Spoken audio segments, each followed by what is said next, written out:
बता दें कि हमारे साथ आज खास चर्चा के लिए आईपीओ कॉर्नर में हमारी एक बेहद खास मेहमान आस्था जैन जी हेम सिक्योरिटीज से जुड़ चुकी हैं। आस्था जी बहुत बहुत स्वागत, अच्छा लग रहा है। Good morning. अभी हम ओरिएंटेक का जो मैनेजमेंट है उससे बात कर रहे थे और चर्चा आपसे उसी सिलसिले में हम करने वाले हैं। 1997 में जो कंपनी आईटी को लेकर एक बड़ा विजन लेकर चल रही हो और कहते हैं कि slow and steady win the race वाले कहीं ना कहीं विचार के साथ, क्योंकि आईपीओ अब लाने की तैयारी हो रही है। ज़रा बताएं कैसा लग रहा है आपको पूरा कारोबार, कंपनी किस तरह की है, आईपीओ को लेकर क्या नज़रिया आपका? जी बिल्कुल, गुड मॉर्निंग। देखिए आईपीओ को लेके नज़रिया पॉजिटिव है, सब्सक्राइब की रेटिंग है, listing in long term perspective दोनों ही नज़रिए से। कंपनी की बात करें 1997 में कंपनी एस्टैब्लिश हुई थी। 3 बिज़नेस वर्टिकल्स को कैटर करती है जिसमें आईटी इंफ्रास्ट्रक्चर आता है, जिसमें कि हम डेटा सेंटर्स की बात कर सकते हैं। आईटी इनेबल सर्विसेज भी ये लोग देते हैं, तो आईटी से रिलेटेड जो सर्विसेज है वो वेंडर सर्विसेज भी प्रोवाइड करते हैं और क्लाउड डेटा मैनेजमेंट में भी ये कंपनी है। मेजर पोर्शन ऑफ रेवेन्यू अभी तो इनका आईटी इंफ्रास्ट्रक्चर से आ रहा है और उसके बाद अब क्लाउड मैनेजमेंट, क्योंकि एफवाई 24 में क्लाउड मैनेजमेंट और जो आईटी इनेबल सर्विसेज है उसमें तकरीबन बराबर का ही हिस्सा हो रहा है। 26% क्लाउड से आता है और मेरे हिसाब से 22-23% आईटी इनेबल सर्विसेज से आता है।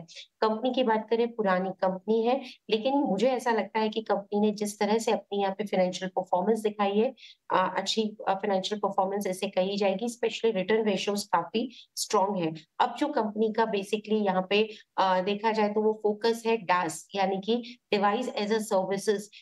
इस वर्टिकल के लिए भी फोकस है, जिसमें क्या होता है कि हम प्रिंटर्स, स्कैनर्स, डेस्कटॉप्स, लैपटॉप्स, ये सब चीजें के सेलिंग के लिए बेसिकली ये वाला एक सेगमेंट रहता है।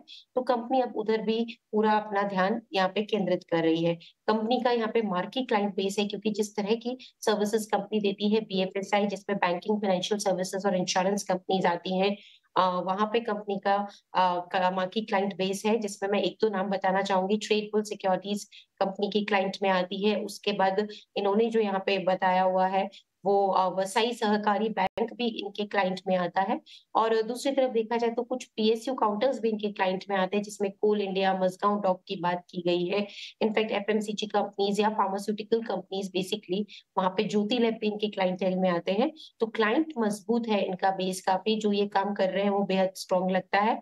आईटी सर्विसेज में है और financial performance, specially return ratios भी बेहद मजबूत लगते हैं। इन सभी पैरामीटर्स पे कंपनी बढ़िया लगती है और हम सब्सक्राइब की रेटिंग आईपीओ को दे रहे हैं, क्योंकि वैल्यूएशन जिस पे ये लेके आ रहे हैं वो भी यहाँ पे रीजनेबली प्राइस लगता है एज कम्पेयर टू जो इनके पियर्स हैं, स्पेशली डेटाकॉन, यहाँ पे डायनाकॉन की मैं बात करूं, देव इंफॉर्मेशन टेक्नोलॉजी सर्विसेज की मैं बात करूं, अलाइड डिजिटल, तो ये कुछ एक प्रमुख इनके पियर्स कंपनीज में से हैं।